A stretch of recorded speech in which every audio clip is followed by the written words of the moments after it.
영화가 히트를 하면 속편을 만들기도 하지만 프리퀄이라고 전편을 만들 때도 있습니다. 그 주인공이 과거에 어떻게 시작했는지, 과거에 어떤 일이 있었길래 이렇게 되었는지를 사람들이 알기 원하기 때문입니다. 주인공에 대하여 하도 관심을 갖다 보니까 그 사람이 과거에 어떤 연유로 이렇게 됐는지를 알고 싶어 하는 것입니다. 예컨대 스타워에서 다스 베이더라는 아주 인상 깊은 캐릭터가 등장하지 않습니까?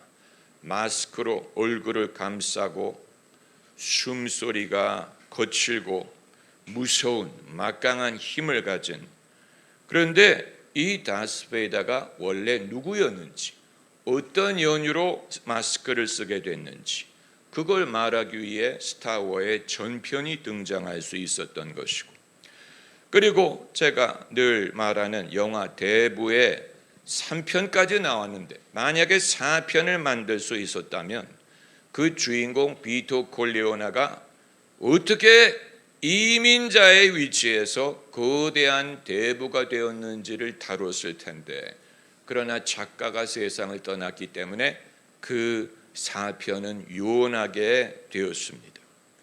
여러분, 예수님의 제자들에 대하여 그들이 원래 어떤 사람이었고, 예수님을 만나기 전에 사람 낚는 어부의 길을 가기 전에 어떤 연유가 있었는지를 말한다면 상당히 흥미롭지 않겠습니까? 그런데 그것을 짐작하게 할 만한 단서가 요한복음에 있습니다. 우리가 읽은 이 구절입니다.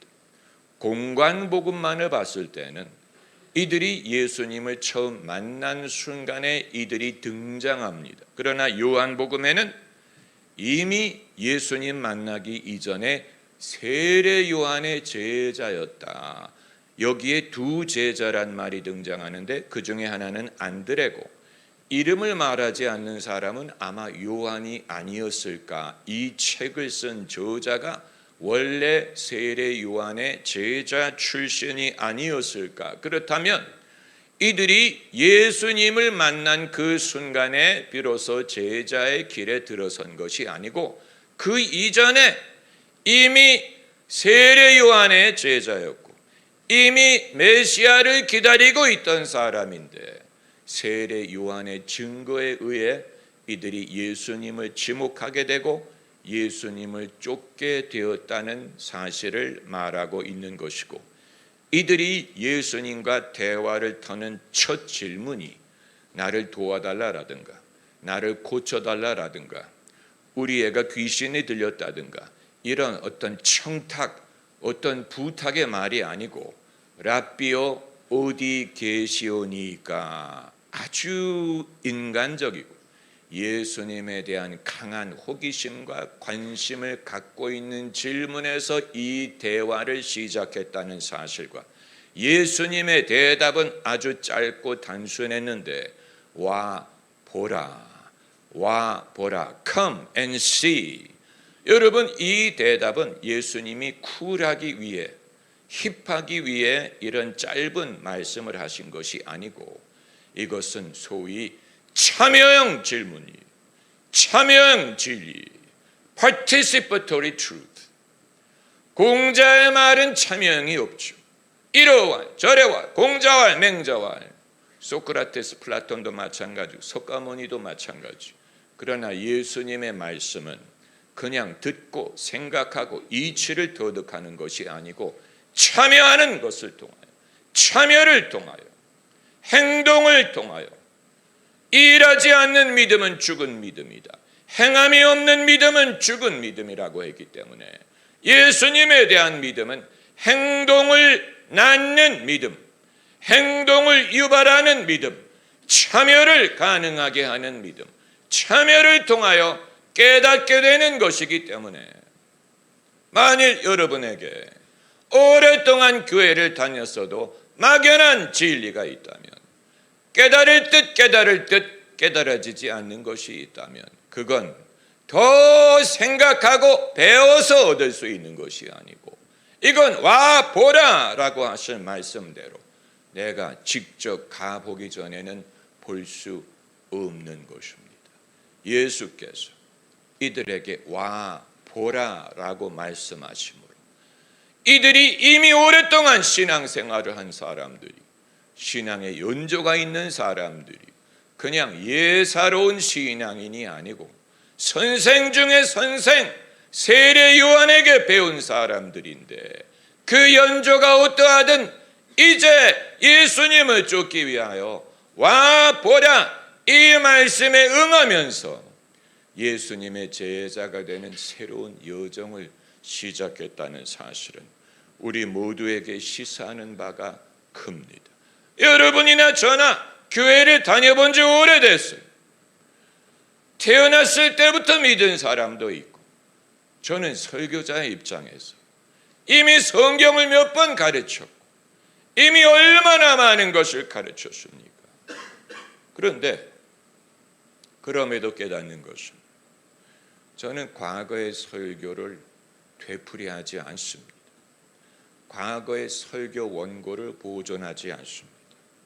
그리고 그것을 다시 재탕한 적이 없습니다. 그건 제가 창의적인 설교자서 그런 게 아니고 하나님의 말씀은 만나와 같기 때문이에요. 만나가 아무리 좋은 양식이라도 어제의 만나를 오늘 먹을 수 없습니다. 이건 하나님의 말씀의 유효기간이 제한되기 때문이 아니에요. 하나님의 말씀에는 영원한 유효기간이 있어요. 그러나 유통기간이 짧은 수 있습니다. 그 말은 인간의 상태가 수시로 변하기 때문에, 인간의 영적인 상태가 수시로 변하기 때문에 하나님은 수시로 그들에게 맞춤형의 말씀을 주다가 보니까 어제의 만나는 업데이트할 필요가 있는 것입니다. 그렇기 때문에 돌에게 설교하는 것이 아니고 인간에게 설교하는 것은, 인간은 늘 변하고 조석이 달라지고 그 마음에 기복이 있고 신앙의 움직임이 있고 상태가 늘 가변적이기 때문에 아침에 준비한 설교가 낮만 돼도 유통기간이 지나가고, 낮에 준비한 설교가 저녁이 되면 더 이상 통하지 않고, 여러분 이것은 하나님의 말씀은 살아 운동력이 있기 때문에 가능한 것입니다. 하나님의 말씀이 살아 운동력이 있다는 말은 우리의 형편이 어떠하든지, 내가 어떤 질문을 가졌든, 나의 상태가 어떠하든 하나님은 똑같은 말로 대꾸하시는 게 아니고 내가 미처 기대하지 않던 방법으로 맞춤형, 내게 지금 주시는 말씀, 나의 지금의 상태에 적용하는 말씀, 지금 하나님이 주시는 말씀이 가능하다는 사실이에요. 여러분, 만일 신앙의 연조가 나는 이미 들을 것 들었고 볼 것 다 봤고 배울 것 배웠다라고 생각한다면 우리는 천국 갈 날만을 기다리면 될 거예요. 이제 와서 내가 무엇을 배울 수 있느냐, 이제 와서 내게 무엇을 기대할 수 있느냐, 이렇게 생각한다면 그건 하나님의 말씀이 살아 운동력이 있다는 것을 믿지 않는 것이고 성령이 바람과 같이 움직이신다는 사실을 생각하지 않는 것입니다.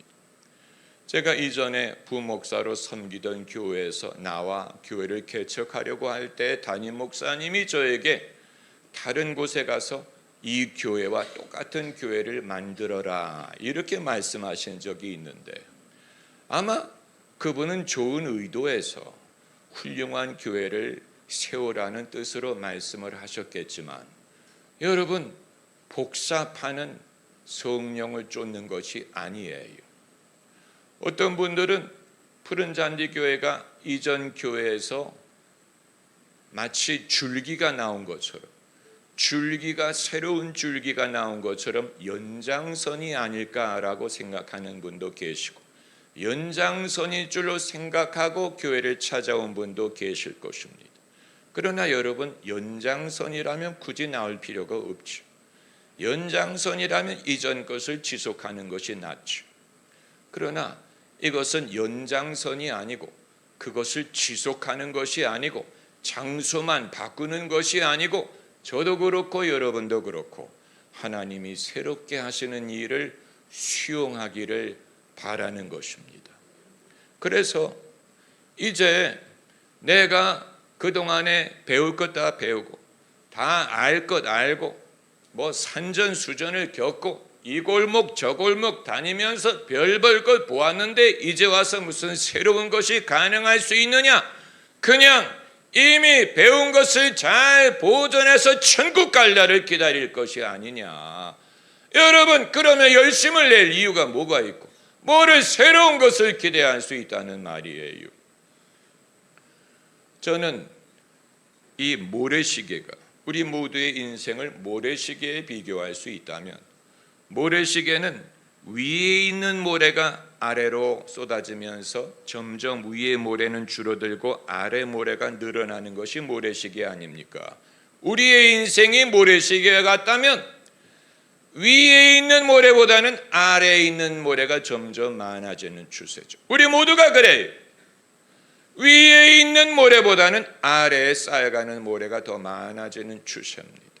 다시 말하면 시간이 얼마만큼 남았느냐, 내게 얼마만큼 기회가 있느냐, 내가 앞으로 돈을 번다면 얼마나 더 벌 수 있느냐, 내가 앞으로 무엇을 이룰 수 있다면 무엇을 이룰 수 있느냐, 내가 무엇을 기대할 수 있느냐, 과연 내가 그것을 얻을 만한 충분한 시간이 얼마나 있다는 말이냐. 중요한 질문이에요. 중요한 질문. 우리 인생에 대하여, 개인의 인생에 대하여 후손에 대한 기대를 할 수가 있고, 우리 애가 결혼해서 애를 낳고 내가 할아버지 할머니가 되고 이후에 대해서 기대하는 마음이 있다는 얘기가 아닙니까? 그러나 하나님의 나라에 대해서 과연 하나님은 무엇을 예비하셨는지, 하나님은 무엇을 행하실는지 거기에 대한 질문이 없다면 우리의 믿음은 정지한 것입니다. 우리의 믿음은 더 이상 행하지 않는다는 말이 된 것인데, 제자들의 질문이 우리에게 유효한 이유가 거기에 있습니다. 제자들의 질문이 다른 사람들의 질문과 구별됩니다. 다른 대부분의 사람들은 청탁하는 질문을 했어요. 도와달라, 고쳐달라, 눈을 뜨게 해달라, 깨끗하게 해달라, 살려달라, 불쌍히 여겨달라, 나를 기억해달라. 다 옳은 말이에요. 그러나 이 제자들은 그런 질문을 하지 않고 라삐여 어디 계시오나이까? 이건 주님에 대한 질문이에요. 나에 대한 질문이 아니에요. 나에게 뭐를 해달라는 질문이 아니고 주님이 어디 계십니까? 라는 질문으로 시작한 것인데, 이건 주님이 와 보라 라고 대답할 수밖에 없는 질문이에요. 저는 그 질문을 존중합니다. 이건 주님에 대한 질문, 주님에 대한 호기심에서 비롯된 것입니다. 나에 대한 호기심이 아니고 나는 어떻게 됩니까? 나는 무엇을 얻겠습니까?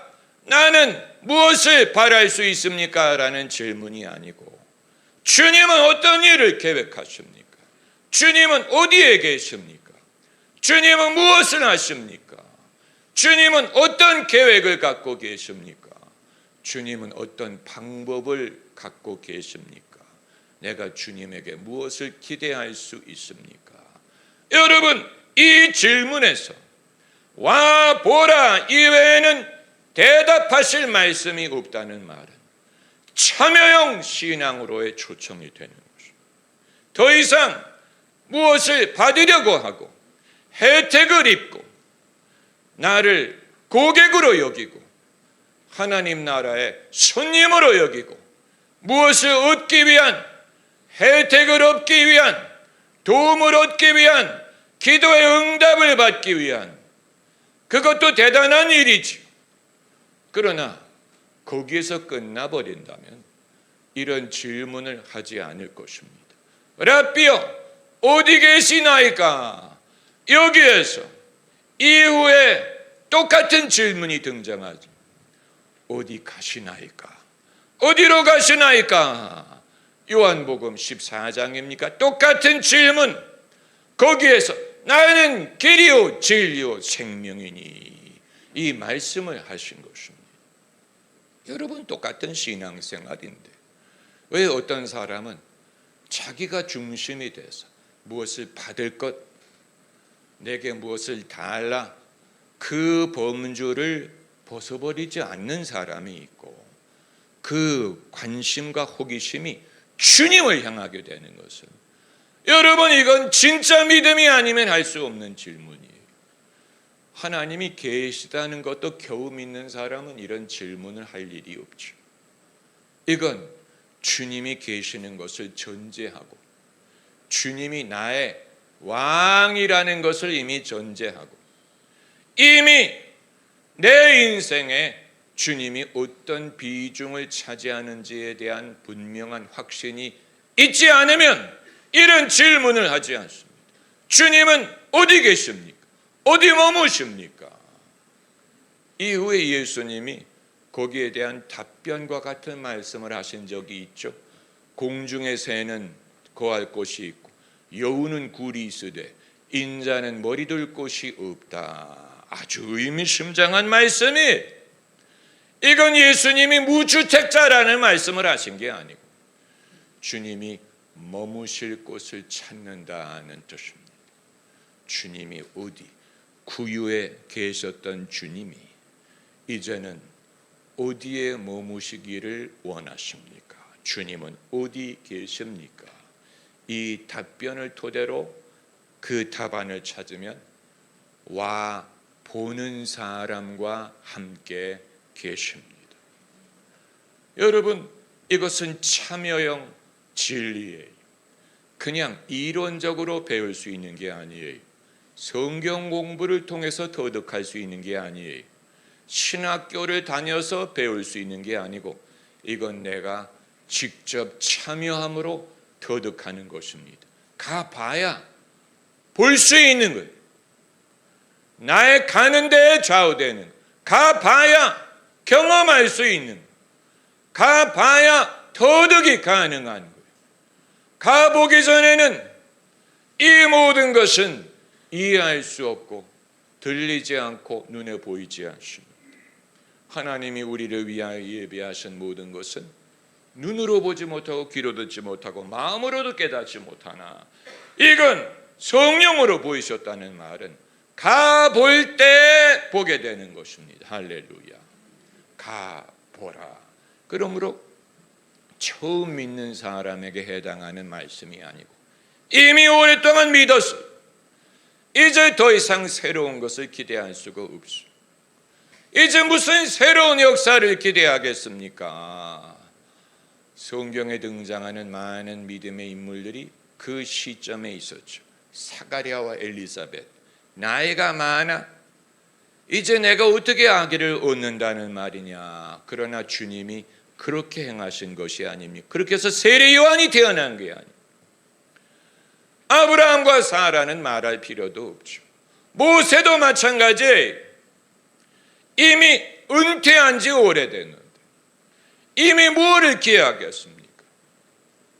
내가 경도가 막혔다. 사라가 말하기를 경수가 막혔다. 내가 무슨 낙을 얻겠느냐. 상징적인 말.